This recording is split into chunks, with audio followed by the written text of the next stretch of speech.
je suis Julie du blog Être Optimiste pour ceux qui m'ont encore jamais vu. Et donc aujourd'hui, j'avais envie de vous parler un petit peu de karma, de vie antérieure, de relations karmiques. Parce que de la même façon en fait que les traumatismes de nos ancêtres peuvent traverser les générations et nous impacter donc du coup indirectement, eh bien les mémoires de nos vies passées peuvent elles aussi créer des schémas de répétition, nous enfermer dans des schémas de répétition. Donc du coup j'ai eu envie de discuter de tout ça avec vous et c'est pour ça que j'ai invité Émilie Aurore qui est karma thérapeute et qui a eu la gentillesse de répondre à mes petites questions. Donc bonjour Émilie, merci d'être là. Coucou tout le monde, merci Julie de m'avoir proposé tout ça, c'est avec grand plaisir que j'ai accepté. Bon, merci d'être là et coucou à tout le monde qui nous rejoint, coucou Céline, coucou Ariane, coucou Ninon. Qu'est-ce que je voulais dire? Je voulais faire une petite parenthèse aussi avant de commencer, parce qu'il y a peut-être des gens qui sont venus juste par curiosité, des gens qui croient à la réincarnation, des gens qui sont complètement sceptiques, je ne sais pas qui sera derrière l'écran. Donc je voulais faire une petite parenthèse avant de démarrer. Tout simplement pour dire que je crois personnellement à la réincarnation parce que, de par des expériences que j'ai pu vivre et puis parce que je me suis pas mal documentée ces dernières années sur le sujet. Maintenant, voilà, on n'est pas là pour essayer de convaincre qui que ce soit de quoi que ce soit, que les choses soient claires. Ce live, il est là pour les curieux, pour les gens qui sont convaincus, pour tout le monde. Voilà, on n'essaye absolument pas de vous convaincre de quoi que ce soit. Chacun est libre de croire à ce qu'il veut. Voilà, petite parenthèse fermée, mais qui me semblait importante quand même pour débuter. En attendant que tout le monde arrive, puisque là, ça fait que quelques minutes que ça a commencé. Émilie, tu peux peut-être te présenter un petit peu en attendant, parce que c'est pas commun, ta profession, karma thérapeute. Non. Est-ce que tu peux nous dire comment t'en es arrivé là, j'ai envie de dire, depuis combien de temps tu exerces cette profession? Voilà, te présenter en quelques mots. Pas de souci. Eh bien, écoute, déjà, c'est sûr que la karma-thérapie, c'est quelque chose de pas connu. On va dire que la karma-thérapie, je pense que j'ai été karma-thérapeute depuis petite déjà. J'ai un parcours de vie un peu atypique. J'ai eu une enfance un peu particulière. J'ai vécu dans des squats avec une maman malheureusement biologique qui était prostituée et toxicomane. Donc dès le départ, tu vois, j'étais vraiment dans le vif du sujet, du karma, de pourquoi on fait certaines choses, etc. J'ai eu beaucoup de chance dans mon malheur parce que j'ai été adoptée à l'âge de 6 ans. Alors, certes, par des parents extrêmement carencés, donc tu vois, je continue, tu vois, le cheminement avec des humains un peu cassés, comme on dit. Et en fait, très très jeune, j'avais déjà des facultés médiumniques, donc je voyais des choses sur les gens, j'arrivais à vite comprendre en fait leurs mécanismes, et surtout, je voyais les vies antérieures. Et tu vois, un exemple tout bête, ma mère adoptive, par exemple, a été un jour en cuisine, et elle se tourne, et là, si tu veux, je la vois plus habillée et coiffée comme elle était. Je la vois le même visage, mais avec tu sais, autant des villageois avec des robes, un tablier, la coiffe et tout ça. Et j'étais petite, je devais avoir 7 ans, 7, 8 ans. Et c'est là où j'ai commencé à comprendre que j'avais des choses que les autres n'avaient pas. Et des fois aussi, je voyais les lignées des gens, je voyais, tu vois, les personnes comme je te vois là. Mais derrière, il y avait toute une fratrie, tu vois. Et je disais, mais vous voyez pas les gens qui sont derrière vous? Et on me disait, ben non, on ne voit pas. Donc, et au bout d'un moment, si tu veux, j'ai compris, par l'adolescence notamment, qu'il y avait des choses à ne pas dire. Parce qu'il n'y avait pas tout le monde, justement, comme tu l'as expliqué tout à l'heure, qui peuvent le comprendre. Il y en a qui en ont peur, il y en a qui sont bloqués par rapport à tout ça aussi, il y en a qui n'y croient pas du tout, il y en a qui sont venus l'expérimenter, il y en a qui ne sont pas venus l'expérimenter. Et donc, j'ai eu un parcours, si tu veux, scolaire standard. J'ai fait des études dans le commerce. Le commerce me pesait un peu parce que justement, je voyais des choses sur les gens, je comprenais vite leur comportement. Donc, il y a des choses, tu vois, qui m'ont un peu déplu. Donc, j'ai passé des concours et je suis rentrée en police municipale. Donc, rien à voir. Rien à voir. Mais à la base, tu vois, je voulais faire du social, je voulais faire de la médiation sociale.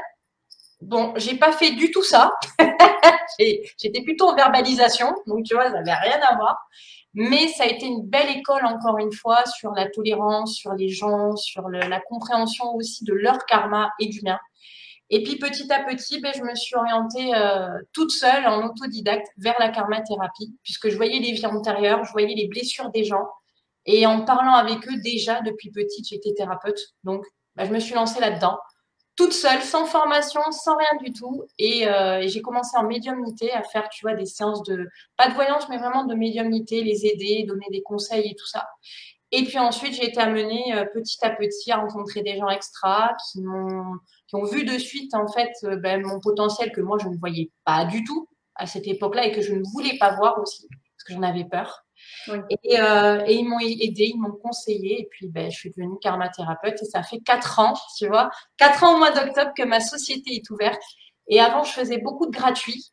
Et puis après, ben, je me suis, je dirais que le ciel là-haut, ils m'ont dit bon, maintenant, ça suffit, hein. Il faut que tu payes tes factures. Oui. Donc, ben, commercialise-toi. Et là, j'ai eu vraiment des portes qui se sont ouvertes parce que j'étais sur le bon chemin. Donc, des gens assez reconnus, tu vois, dans le métier, qui m'ont proposé des collaborations et avec lesquels, eh ben, c'est là où ma clientèle est arrivée. Puis après, ben, de bouche à oreille, eh bien, voilà, j'ai été reconnue en tout cas dans mon métier. Et il y a 2 ans, tu vois, j'ai fait une interview. Donc, ça date de 2 ans. J'ai fait aussi une interview. Et ce qui est assez intéressant, c'est qu'en 2 ans, j'ai beaucoup évolué aussi sur la compréhension du karma. Je suis sortie aussi de certaines croyances, tu vois. Et puis, c'est pour ça que j'ai accepté d'ailleurs ton interview d'aujourd'hui. Avec grand plaisir. Bon, mais comme ça va permettre de renouveler un petit peu. Voilà, tu vas pouvoir nous parler de comment ça a évolué depuis 2 ans, justement, les choses que tu as pu expérimenter aussi avec tes patients. Peut-être avant de rentrer vraiment dans le vif du sujet, tu peux nous dire en quelques mots assez simplement ce qu'est pour toi le karma, parce que j'ai l'impression qu'il y a pas mal de fausses croyances sur le sujet. En tout cas, nous, occidentaux, on a un peu l'impression que c'est une espèce de punition divine ou ce genre de choses parfois.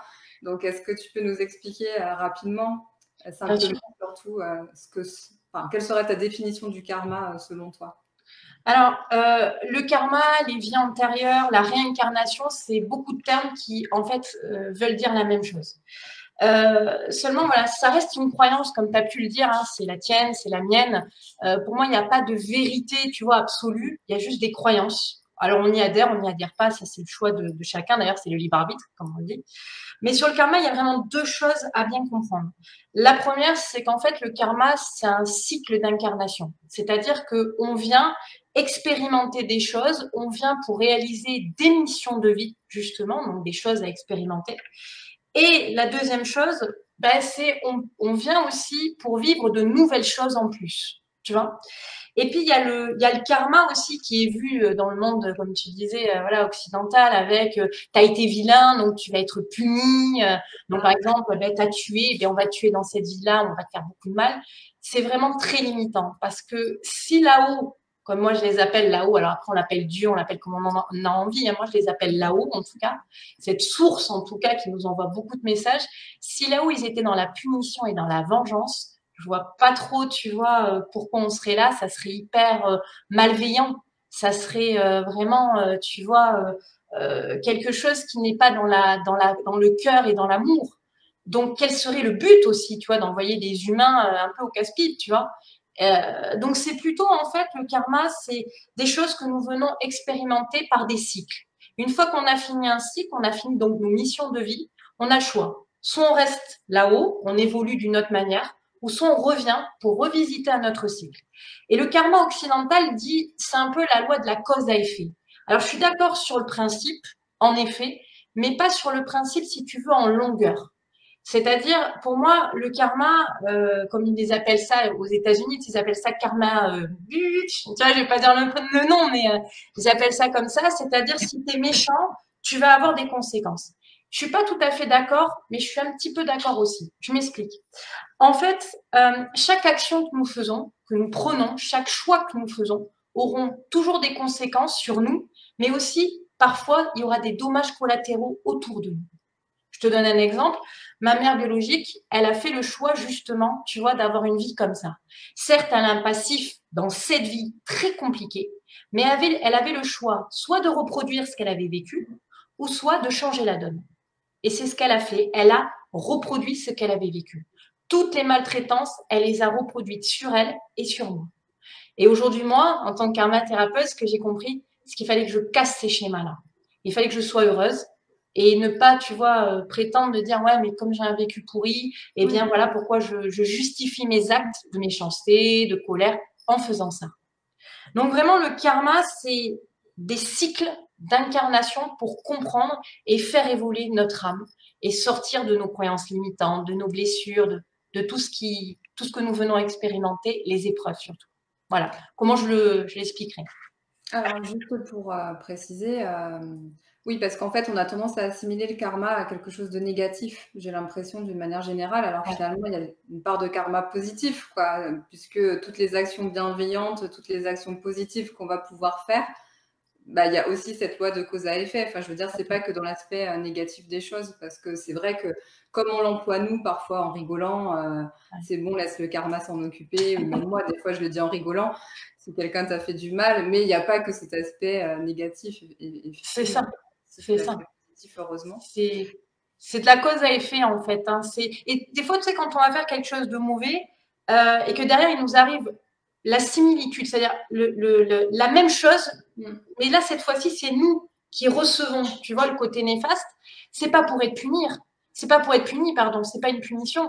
C'est simplement pour comprendre de nos actes, pour éviter de le faire. Tu vois, si on est méchant avec des gens, ça veut pas dire que les gens doivent être méchants, mais peut-être qu'on va s'attirer à soi justement par la loi de l'attraction aussi. Hein.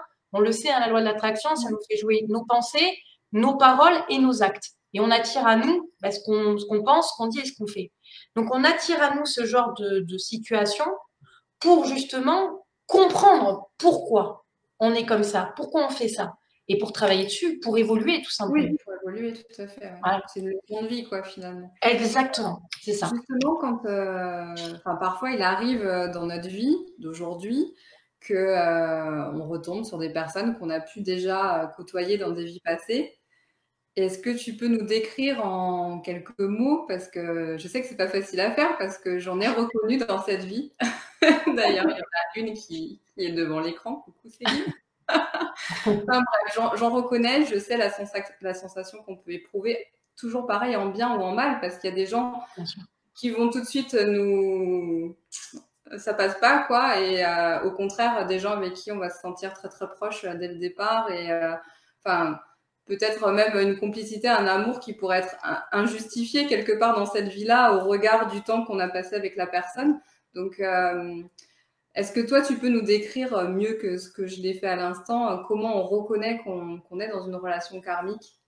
Alors, pour te faire simple, on ne reconnaît pas tous les relations karmiques parce qu'on n'a pas tous déjà, on n'est pas tous sensibles à ce sujet-là. Et on n'a pas tous non plus de l'intuition ou de la médiumnité, tu vois.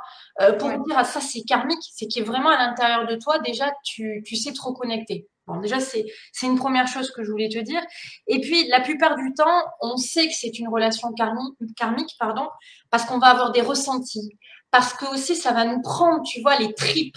Et puis on pourra pas l'expliquer. Il n'y a pas de mots vraiment pour l'expliquer. C'est comme ça. On sait qu'il y a un effet de déjà vu, tu vois. Moi, ça m'est arrivé avec mon mari. Quand je l'ai rencontré la première fois, je savais que je l'avais déjà vu. Et plus ça avançait dans notre relation, et plus je reconnaissais l'être avec lequel j'avais déjà vécu. Pareil avec ma meilleure amie, d'ailleurs je l'embrasse, c'est parce qu'elle est sur le live. Pareil avec ma meilleure amie, au tout début, on a eu une relation, tu vois, de thérapeute et de client. Mais dès le départ, elle sentait qu'elle me connaissait et moi, je sentais que je la connaissais. Et quand on a commencé à travailler, ben, ça s'est confirmé. Donc, comment reconnaître? Ben, c'est déjà se faire confiance et s'écouter. Et puis, il y a des signes qui ne trompent pas. Tu vois, il y a des choses où tu finis les fins de mots avec la personne, il y a une connexion, tu vois, il y a une alchimie qui fait que tu sens que, voilà. Et surtout, cet effet de déjà vu. Si j'ai pu répondre à la question, voilà, c'est ça. Moi, ça me met des frissons partout parce que ça me rappelle les rencontres que j'ai pu faire. Il n'y en a pas tant que ça, mais il y en a quelques-unes où, ouais, c'est ça, tu sens qu'il y a une connexion qu'il n'y a pas avec d'autres, quoi. Enfin, c'est assez indescriptible, en fait. C'est beau en tout cas. Ouais. C'est beau et c'est émouvant. Du coup, quand on rencontre à nouveau dans cette vie des personnes qu'on a déjà vues, finalement, c'est quoi le but? Est-ce qu'on a forcément du karma à nettoyer ou justement, est-ce qu'il y a des gens qu'on va recôtoyer juste parce que, je sais pas, on s'est aimé très fort ou on était de très bons amis ou on s'est déjà entraidé dans une autre vie et on est là à nouveau pour finir ce qu'on a commencé ou à nouveau s'aider dans cette vie-là? Ou est-ce qu'il y a forcément quelque chose de mal, enfin de mauvais, de négatif à nettoyer entre nous? Comment tu vois les choses, toi? Alors déjà, quand on re-rencontre quelqu'un qui est lié au karmique, c'est un choix des âmes. C'est un choix qui est, avant même d'être en incarnation, on choisit ensemble là-haut, tu vois, pour diverses manières. Donc là, c'est vraiment du cas par cas. Alors parfois, on se retrouve parce que on vient finir quelque chose qu'on n'a pas terminé. Tu vois, une relation amoureuse qui s'est terminée tragiquement. Parce qu'il y a des protagonistes autour, tu vois, qui ont pu justement stopper une relation, tu vois, ou que ça soit comme ça, et puis on revient expérimenter pour s'aimer de nouveau, comme tu l'as dit très justement. Parfois, on vient aussi pour nettoyer, pour comprendre des choses nouvelles également sur l'individu. Je te donne un exemple personnel. Mes parents actuels, donc mes parents adoptifs, on a déjà eu des vies karmiques ensemble, notamment au temps de l'esclavage. Donc, comme je l'ai dit précédemment, hein, ils ont été très carencés dans leur vie et ces carences ont amené de la maltraitance physique et émotionnelle. Et comme par hasard, tu vois, les vies karmiques que j'ai avec eux, c'est aussi de la maltraitance. Soit ils m'ont vendu, tu vois, en Inde, soit au temps de l'esclavage, ils ont tué mon mari, mes enfants et moi, et donc ils nous ont maltraités. Et dans cette vie-là, tu vois, j'étais toujours en train de retenir les choses et de pas, tu vois, de faire un peu, tu sais, je vois pas, j'entends pas, je veux pas, tu vois. Et en fait, ce que j'ai compris, c'est que une réparation karmique, quand elle doit se faire, c'est une réparation qui se fait avec toi et le protagoniste ou les protagonistes concernés. Si l'échange ne se fait pas, il n'y en a qu'un qui va vouloir réparer. Et ça, c'est pas possible. Donc, au lieu de s'acharner, tu vois, comme je faisais avec mes parents, de vouloir réparer, de vouloir les changer alors qu'ils n'avaient toujours pas changé dans cette vie-là, j'ai vite compris qu'il fallait justement que je m'éloigne de cette relation, pardon, toxique pour moi, qu'il était de nouveau dans cette vie-là, pour tout simplement avancer. Chose que je n'avais jamais fait dans les anciennes vies. Je m'attachais toujours à eux. Tu vois, quand ils étaient mes maîtres et que moi j'étais leur esclave, je voyais toujours le côté positif et je disais toujours, ouais, mais s'ils font ça, c'est qu'ils ont souffert. Tu vois, je leur trouvais toujours des Ouais. excuses. Quand mes parents m'ont vendu au temple de l'Inde, je disais, oui, mais s'ils m'ont vendu, c'est pour l'argent, c'est parce qu'ils n'avaient pas d'autre solution. Dans cette vie-là, tu vois, je me disais toujours, ils me maltraitent parce qu'ils ont été carencés. Et le jour où j'ai compris qu'en fait, tu choisissais ta vie et que c'était toi qui l'a créée, je me suis dit stop. En fait, là, la réparation, il n'y a que toi qui peux la faire et c'est ta réparation, pas la leur. Ouais, Puisqu'eux ne veulent pas être, si tu veux, acteurs de la réparation. Donc, on ne peut pas forcer les gens. D'ailleurs, si on les aime, on ne les force pas, mais on les laisse partir quand ils sont toxiques. Et là, tu vois, petit à petit, je les ai laissés partir. Je les ai acceptés tels qu'ils étaient. Je leur ai pardonné ce qu'ils m'ont fait. Pas les actes, mais le fait qu'ils soient humains avec des failles eux aussi. Mais je m'en suis écartée pour vivre mieux, tu vois. Et à contrario, quand j'étais à la police, j'ai rencontré une SDF, tu vois, une femme extraordinaire. Et à chaque fois que je la voyais, je disais, putain, mais je la connais, cette femme. Et tous les jours, elle m'envoyait un message. Et dans mes vies d'avant, c'est pareil. C'était vraiment comme un guide, tu sais, qui était venu là. Et elle avait à chaque fois, dans mes vies karmiques, elle avait des vies un peu, tu vois, matraquées comme ça. Mais à chaque fois, elle avait toujours une parole pour me remonter le moral. Tu vois, là, il n'y a rien à réparer. Il y a juste, en fait, une reconnexion pour m'aider, tout simplement. Voilà. d'accord. Alors, il y a quelqu'un, enfin, ce quelqu'un, c'est Céline en l'occurrence, qui m'a posé une question avant le live, parce que, bon, sans rentrer dans le détail, elle a fait un rêve qui l'a assez chamboulé et on a émis l'éventualité que ça pouvait être le rêve d'une vie antérieure. Donc, du coup, comment savoir finalement si c'est bien le rêve d'une vie antérieure? À quoi tu reconnais ce genre de rêve, toi? Alors, déjà, pour bien comprendre, il existe, hein, selon pareil, hein, c'est ma croyance personnelle, il existe, enfin, c'est ce que j'ai pu voir, 4 types de rêves. Le premier, ça va être des rêves prémonitoires. C'est du tac au tac. C'est-à-dire, je rêve que ma tante, elle est enceinte. Une semaine, voire un mois après, elle tombe enceinte. Dans ces rêves-là, il n'y a pas trop de détails. C'est simplement du tac au tac. Voilà. Il y a les rêves prémonitoires interprétables où là, par contre, il y a énormément de détails et chaque détail compte comme chaque émotion que tu vas vivre dans ce rêve-là. Parce qu'en effet, ça va être prémonitoire, ça va peut-être arriver, tu vois, d'une façon dont tu t'y attendais le moins, mais avec l'interprétation que tu peux faire, l'écoute, tu pourras avoir certains éléments. Ensuite, il y a les rêves émotionnels, c'est-à-dire il y a des choses, des émotions qu'on garde à l'intérieur de nous, la colère, la tristesse, ou au contraire la joie, mais tu vois qu'on n'arrive pas à exprimer. Et justement, le corps a besoin de se libérer. Donc, il va rêver et à travers ce rêve, il va pouvoir extérioriser ce qui a à sortir. Et puis, il y a le rêve, je dirais, mental, lié au mental, où par exemple, tu vas regarder une émission à la télévision, ça va te marquer, ou tu vas lire un livre, ça va te marquer aussi. Et tu vois, tu vas l'enregistrer et pouf, comme par hasard, tu vas le rêver. Mais c'est toi l'acteur, tu vois, dans le rêve. Du genre, je regarde, par exemple, tu vois, un thriller, il y a une course-poursuite, ben, dans mon rêve, je vais rêver que je cours, tu vois. Mais il y aura toujours quelque chose d'intéressant dans ces 4 types de rêves parce que justement, il y a quelque chose qui est relié à une compréhension psychologique, médiumnique parfois, sur notre être. Donc, pour répondre à ta question, c'est vraiment pareil, c'est du cas par cas. Savoir si c'est du karmique, déjà, j'ai envie de te dire quelque chose. Si la personne, elle pose la question en disant, voilà, j'ai fait un rêve karmique, c'est que elle a la réponse déjà à l'intérieur de sa question. Tu vois? Donc, comment on reconnaît un rêve karmique? C'est même pas on le reconnaît pas. C'est que, comme les relations karmiques, on le sait. Tu vois, on se réveille et on sait que c'est quelque chose lié au karmique. Tout simplement. Ok, bon, ça m'est déjà aussi arrivé par le passé. Enfin, il y a même des rêves que j'ai fait il y a très très longtemps, hein, quand j'étais ado et tout, qui m'ont vraiment profondément marqué. Et donc, je suis convaincue que c'était des réminiscences de vie antérieure. Ouais, Je me suis jamais posé la question à l'époque, peut-être parce que dans mon entourage, j'avais pas de personnes assez ouvertes aussi. Donc, comme Céline, je pense qu'on se pose tous la même question. Quand ça arrive, qu'est-ce qu'on en fait finalement de ces informations? Tu vois, pourquoi ça revient en rêve? Pourquoi tu vas revivre une mort, par exemple, dans certaines conditions? Qu'est-ce que ça t'apporte dans cette vie-là, de revoir ça en rêve ou en sensation de déjà vu ou dans une régression ou d'autres façons d'accéder à des vies karmiques. Le but, en fait, c'est surtout de nous faire comprendre quelque chose, soit émotionnel, soit justement, tu vois, moi, ça m'arrivait très souvent justement de rêver, tu vois, à ce temps de l'esclavage, tu vois.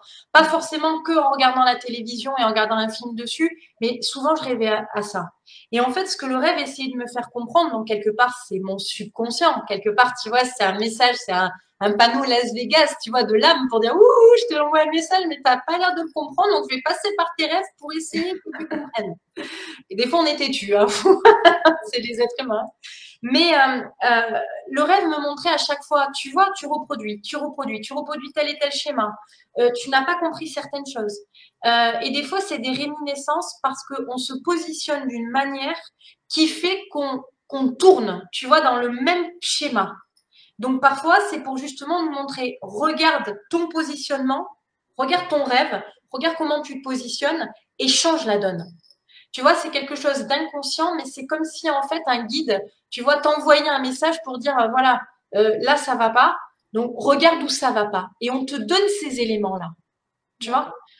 Donc c'est surtout quand on fait des rêves comme ça, des vies antérieures, c'est pour nous donner des informations sur le avant et le maintenant, et de voir les similitudes et de travailler dessus s'il y en a. Alors des fois c'est pas forcément, tu vois, le temps de l'esclavage. Heureusement qu'on n'est plus au temps de l'esclavage, tu vois. Même moi dans ma vie, je vis plus l'esclavage. Mais c'est ma perte de liberté. Donc à quel moment je perds ma liberté et de bosser dessus, tu vois. C'est surtout ça. Ok. Et du coup, est-ce que tu peux nous en dire un petit peu plus sur ta profession? Finalement, c'est quoi ton rôle dans tout ça, le rôle du karmathérapeute? En quoi tu peux nous aider? En quoi ça peut être utile de retourner justement voir un petit peu dans nos vies antérieures? Alors, moi, j'accompagne. Alors, j'ai pas de baguette magique, c'est ce que je dis à tous mes clients. Sinon, je te le dis, il y aurait plus de guerre, plus de personnes qui meurent de faim, il y aurait plus de misère. J'ai pas de baguette magique. Mais dans mon accompagnement, je vais faire comprendre le passé de l'âme, donc le passé de la personne, le présent actuel, voir, comme je te disais, hein, à travers les rêves aussi, les similitudes qu'il y a, les positionnements, les schémas répétitifs, pardon, que l'on reproduit, donc les reproductions pour permettre en fait de créer, que la personne puisse créer un futur meilleur et un présent aussi meilleur, parce que ben, si tu bosses en karmathérapie, c'est pour changer ton présent et pour que ton futur pardon, soit meilleur. Donc mon but, c'est vraiment, tu vois, d'accompagner, de rendre aussi indépendants les gens, c'est-à-dire leur donner suffisamment de clés, tu vois, pour se reconnecter à elles, pour ceux qui ont de la médiumnité, réveiller aussi leurs facultés, leur expliquer qu'il n'y a rien de dangereux, il y a juste ben, des étapes, qu'il faut y aller doucement. J'apprends aussi à se faire confiance, tu vois, à travailler vraiment la reconnexion à soi, pas seulement que les vies karmiques, mais la reconnexion à soi. Donc le but, voilà, c'est de bien comprendre qui ils ont été dans le passé pour ne pas reproduire et de les accompagner à aller chercher les clés à l'intérieur d'eux en comprenant les failles, mais aussi les atouts qu'ils ont. Parce que souvent, tu sais, en thérapie, on parle des failles des gens, mais on parle très très peu du positif, tu vois, des atouts. Donc mon but, c'est de réveiller leurs atouts et qu'ils en prennent conscience et qu'ensuite, ils aient plus besoin de moi, ni de personne pour pouvoir avancer, tu vois, avec le trousseau et qu'ils ouvrent les portes petit à petit. Voilà. C'est ça le but, en tout cas, du rôle du karma thérapeute. Bah, du coup, ça soulève une question que j'avais pas prévue, mais c'est très bien. Est-ce que tu peux permettre aussi du coup de travailler sur du relationnel parce que je sais pas, admettons, moi perso, je m'entends pas du tout avec mes parents. Bon, j'ai lâché l'affaire, hein, comme toi, j'ai coupé les ponts, etc. Mais admettons que j'ai envie d'améliorer les choses. Je pourrais, par exemple, prendre contact avec toi. Du coup, ça me permettrait peut-être de revoir quelles autres vies je les ai côtoyées, qu'est-ce qui s'est passé entre nous pour essayer d'améliorer les choses dans cette vie-là, de comprendre certaines choses. Enfin, ça peut être aussi une des raisons pour laquelle on peut du coup avoir recours à la karmathérapie aussi, le relationnel, ou avec tes enfants ou ton compagnon.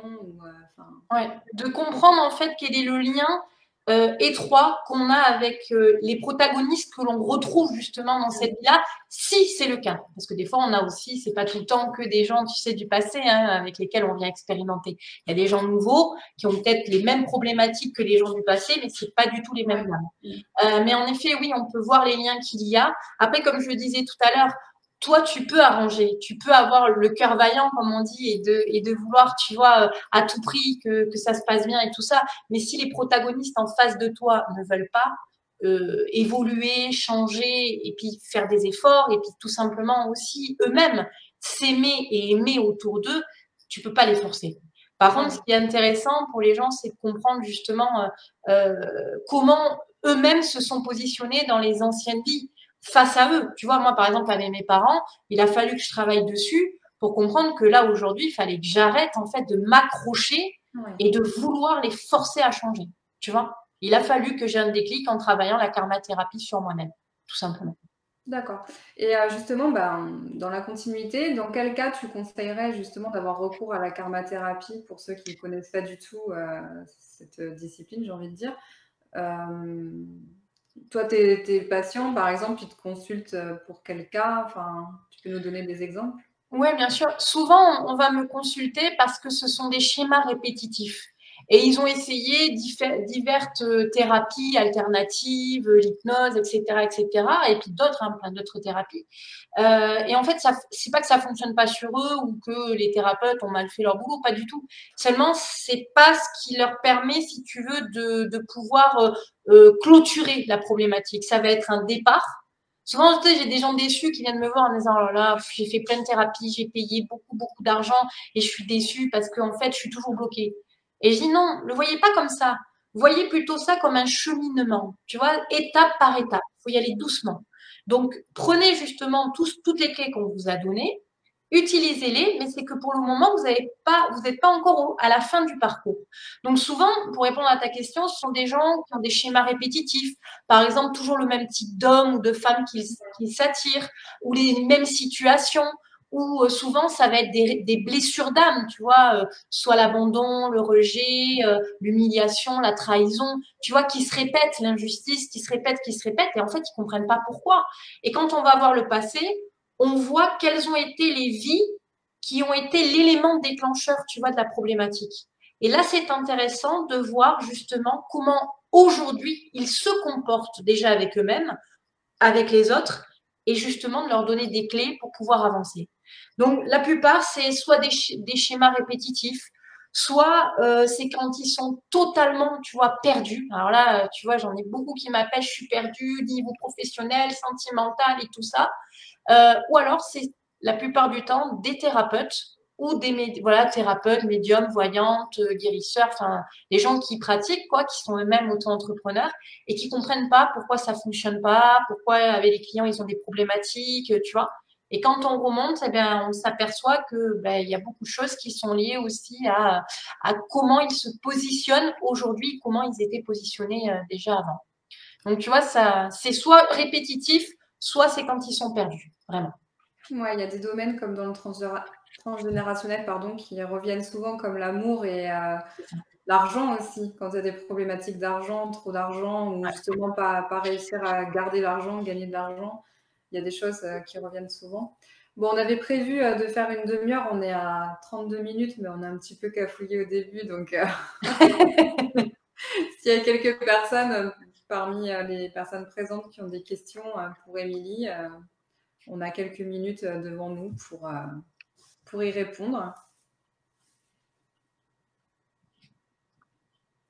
Alors, Céline demande comment remonte-t-on dans nos vies antérieures via l'hypnose seulement? Alors, moi, l'hypnose, je suis pas hypnotiseuse, donc je pourrais pas parler à la place de mes collègues hypnotiseurs. Par contre, remonter soi-même ses vies antérieures, c'est très délicat. Moi, personnellement, je le déconseille. J'ai eu des clients qui l'ont fait en accompagnement ou même, quand je dis en accompagnement, c'est-à-dire des gens qui sont pas forcément spécialisés dedans, mais qui s'y connaissent un petit peu, tu vois, mais qui n'ont pas les bases. Ça peut être périlleux parce que dans les vies antérieures, c'est pas des vies, tu vois, où tu as été princesse avec un beau prince et tout qui va avec. Souvent, c'est des vies où c'est des traumatismes. Donc, il faut être accroché, il faut être expérimenté là-dedans pour préparer. Moi, par exemple, tu vois, ma façon de bosser, c'est pas mes clients qui vont aller chercher leur vie antérieure parce que, comme je te dis, ça peut être périlleux. C'est au contraire, moi, je vais préparer ma séance en amont, c'est-à-dire je vais me canaliser, tu vois, puis je vais parler avec mes clairvoyance, clairaudience et clair-ressenti, avec l'âme de la personne. Et l'âme, je vais lui dire, écoute, aujourd'hui, qu'est-ce que tu veux travailler? Elle va me dire, je voudrais travailler la blessure d'abandon. Ok. Dans quelle vie la blessure d'abandon a été extrêmement forte? Et là, voilà, telle et telle vie, ta, ta, ta, ta, ta, ta. Ensuite, je vais l'exposer, je vais l'expliquer à ma clientèle. Et là, ils vont me dire, ah oui, mais c'est bizarre. Souvent, ils vont me dire, mais c'est bizarre, c'est ce que j'ai vécu aussi dans cette vie-là. Donc là, je sais que c'est un schéma, tu vois, répétitif. Donc, c'est à moi, après, dans mon accompagnement, de leur expliquer comment casser ce schéma-là. J'ai pris la blessure de l'abandon, c'est pas anodin. Je la connais très, très bien, cette blessure. Et souvent, d'ailleurs, ce sont des gens qui, avant d'être abandonnés par les autres, ils s'abandonnent eux-mêmes. Soit parce qu'ils ne savent pas poser des limites, ils savent pas dire non. Ils ont tellement peur de l'abandon que ils vont, tu vois, tout faire pour s'accrocher aux gens, tu vois. Et là, le thérapeute, son but, c'est de l'aider à la personne à se faire confiance pour ne plus déjà s'abandonner lui. Et derrière, s'il est abandonné par les autres, comprendre que c'est aussi le choix de l'autre. Donc, pour répondre à Céline, voilà comment on remonte nos vies antérieures. Déjà, moi j'ai envie de dire, on n'est pas tous dotés de cette faculté-là. Dans la médiumnité, on n'a pas tous accès au karma. D'ailleurs, ça, il y a beaucoup de croyances qui disent, des gens qui disent, oui, on peut tous avoir accès au karma. Non, on peut pas tous. Heureusement d'ailleurs que chacun a sa spécialité. C'est ce qui fait notre force d'ailleurs entre thérapeutes, c'est que chacun a sa spécialité. Donc, y aller tout seul, c'est périlleux parce qu'on ne sait pas sur quoi on va tomber. Y aller avec des thérapeutes qui sont pas réellement spécialisés dedans, c'est périlleux. Donc, il vaut mieux en effet se faire accompagner par quelqu'un qui ne fait que ça. Moi, par exemple, tu vois, je travaille que ça. Le karma des anciennes vies et le karma actuel, c'est-à-dire l'enfance. Je me suis concentrée là-dessus parce que après, on peut partir dans tous les sens, mais c'est pas le but. Voilà, pour répondre à la question de Céline. Je rajouterais parce que il y a une espèce de phénomène de mode aussi Ouais, et de pas faire ce qu'on appelle du tourisme karmique aussi et de y aller juste par curiosité. Enfin, il faut que ça ait c'est un ça. intérêt, comme tu le disais, que ça puisse faire avancer, soit pour aider à surmonter des blocages ou des schémas de répétition, enfin que ça a un intérêt et pas juste se dire tiens, j'aimerais bien savoir qui j'ai été Ouais, auparavant, juste par curiosité, ça n'a pas trop d'intérêt. Et puis parce que, comme tu disais, on n'a pas fait que des choses très bien dans nos vies et ça peut être justement à double tranchant et ça peut faire plus de mal qu'autre chose peut-être.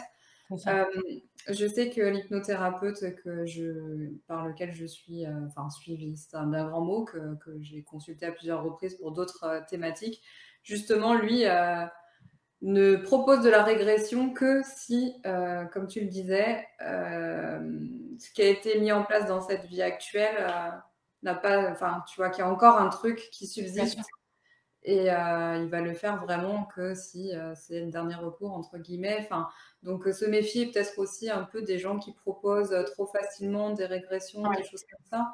Il y a des hypnoses, mais des hypnoses guidées aussi qu'on peut trouver en ligne sur YouTube, etc. Donc, se méfier peut-être un petit peu ouais, faire des attention. personnes qui proposent ce genre de choses. Ok, parce que oui, pourquoi? Pas que ce soit dangereux, mais je suis en train de penser, ça peut soulever, si on n'est pas accompagné, des problématiques Ouais, qu'on sera difficilement à même de gérer seul. de gérer tout seul. Ouais, voilà, C'est c'est ça. ça. Que quand tu as des vies où tu as été, par exemple, violé, tué, etc., vu la violence, en fait, que c'est pour ça que moi, depuis le départ, les clients ne vont pas le chercher d'eux-mêmes. Je préfère travailler avec l'âme parce que l'âme, elle va déjà me donner aussi ce que la personne est capable d'entendre. Elle va pas mentir, mais tu vois, elle va me dire, voilà, ça, ne l'explique pas cash parce que la personne, elle est parce que le mental est trop fragile, mon mental est trop fragile. Mais par contre, voilà, ça, tu peux l'expliquer, tu vois. C'est comme la médiumnité, il y a des choses bonnes à dire et il y a des choses où c'est des fois même pas à nous de le dire. Donc, il faut faire attention parce que en face de nous, on peut avoir des gens fragiles euh, Oui, émotionnellement et qui vivent justement, tu vois, des moments de chaos. Donc le but, c'est pas de les enfoncer encore plus, tu vois. Donc c'est pour ça que moi, je préfère toujours écouter l'âme de la personne et lui poser la question. Est-ce qu'elle est prête à recevoir cette vie karmique? Est-ce qu'elle n'est pas prête? Est-ce que c'est bon aussi pour elle d'évoluer? Parce que des fois, tu sais, tu peux capter des vies karmiques. Euh, c'est bon pour toi, pour comprendre ta cliente, mais c'est mm. peut-être pas bon de lui dire à elle, tu vois. Ouais. Donc, il faut faire attention. Il faut être vraiment accompagné pour ce genre de choses et accompagné vraiment par des gens qui ne font que ça. Et j'insiste bien sur ils ne font que ça parce qu'aujourd'hui, il y a beaucoup de thérapeutes qui font 50 000 choses à la fois et qui se perdent à l'intérieur. Et puis, on a des spécialités et ces spécialités, tant que tu ne les connais pas, tant que tu ne les maîtrises pas, totalement, ça sert à rien que tu ailles expérimenter autre chose avec tes clients, parce que tes clients, c'est pas des cobayes, tu vois. Mm. Bah oui, oui, Donc, carrément. faut y faire attention, en effet. Ok, bon, bah là, on a largement dépassé d'une dizaine de minutes, donc je pense qu'on va en rester là pour aujourd'hui. Ça marche avec plaisir. En tout cas, bah, merci à tous ceux qui Merci, étaient oui. avec nous, d'avoir partagé ce moment. Je sais qu'il y en a qui regarderont le replay parce qu'ils n'étaient pas disponibles à 14 Ouais. heures. En tout cas, merci à Seb et ceux qui étaient là. Si ça vous a plu, bah, n'hésitez pas à nous le dire dans les commentaires, hein, comme ça je saurai si je continue ou pas de vous proposer des Facebook Live comme ça. Et puis, n'hésitez pas à le partager aussi autour de vous. Voilà, si vous avez envie d'aller plus loin avec Émilie, d'en savoir plus sur elle, bah, je vous mettrai le lien vers son site dans le replay. Merci. Si vous avez envie d'apprendre à positiver, bah là, ce sera moi qui vous mettrai un petit lien vers mon challenge 30 jours pour positiver. Et puis voilà, pour aujourd'hui, c'est fini. Merci encore à tous d'avoir été là. Et puis, bah, je vous dis à bientôt, certainement, parce que finalement, j'y prends goût. Donc, je pense que je vous ferai d'autres live avec d'autres intervenants. Merci en tout cas, Émilie. Merci beaucoup. Merci à toi aussi et merci à tout le monde. À bientôt. Belle journée. Bisous, bisous. Bisous. Bye bye.